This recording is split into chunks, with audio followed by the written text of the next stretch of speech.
Melissa Barrington.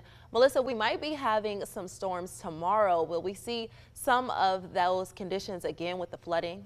We're not expecting that, like what happened, because the last time it was a duration event. It was over multiple days of very heavy rain. This is more of a severe weather threat event that's coming through tomorrow. And it looks like the bulk of the activity should be just to our south and to our east. And we might just kind of get clipped, or the storms will develop over us and then work their way eastward. As you can see here, this is for Monday and Monday night. And you can see our extreme southeastern counties are kind of on the edge there of a slight risk of severe storms. Like I said, we may just be in the location more where those storms start to develop and then they race eastward. May affect more likely folks in Columbus and as you're headed down towards Cincinnati and areas south and east. But we are kind of right on the edge for that potential for severe storms to develop tomorrow. Looks like gusty winds, though, will be the main threat if we do see any stronger storms in our area.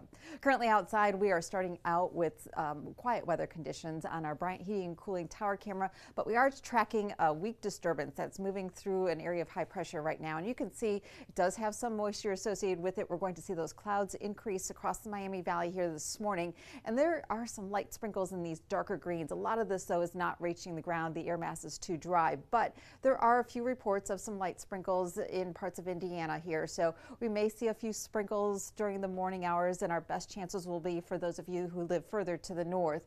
But you can see just to our west, maybe along I-69 here in Indiana around Muncie, there may be a little bit of light rain coming down. It's not going to dampen the entire day. Most of our day is actually going to be dry, but we'll see a little bit more cloud cover than previously expected.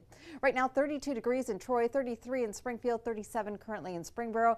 Dayton is currently one of the warmer locations at 38 degrees. Winds right now are light, but they'll pick up as we go through the rest of the day. The barometer is currently holding steady at 30.15 inches. Today, as you're taking your dog out for a walk, like I said, you may encounter a few sprinkles, but otherwise temperatures this morning in the low 40s. Later this afternoon, expect highs right around 60 degrees on your Palm Sunday. If you're looking at the allergies, good news is that for the most part, most of them are pretty low, including grass and mold. However, trees is moderate. So for those of you who have tree allergies, those are going to be your biggest problems for this time of the year. Future track shows that, again, a sprinkle or two may be around. Otherwise, the clouds are going to continue to thicken up across the Miami Valley.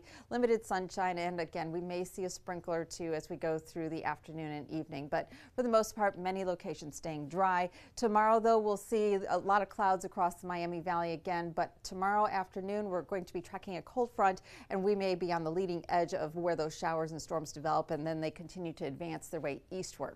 So in the meantime, today becoming mostly cloudy, maybe a couple sprinkles, high for today of about 60 degrees. Tonight, though, again, we may see a sprinkle or two, breezy and not nearly as cold, only down to 52. And then tomorrow it'll be warmer, high of 70, and that could help fuel a few of those showers and storms tomorrow afternoon, which have the potential to potentially become severe. New York State Storm Team 2 forecast here. We do cool off Tuesday and Wednesday with highs in the 50s, and temperatures will be bouncing around once again.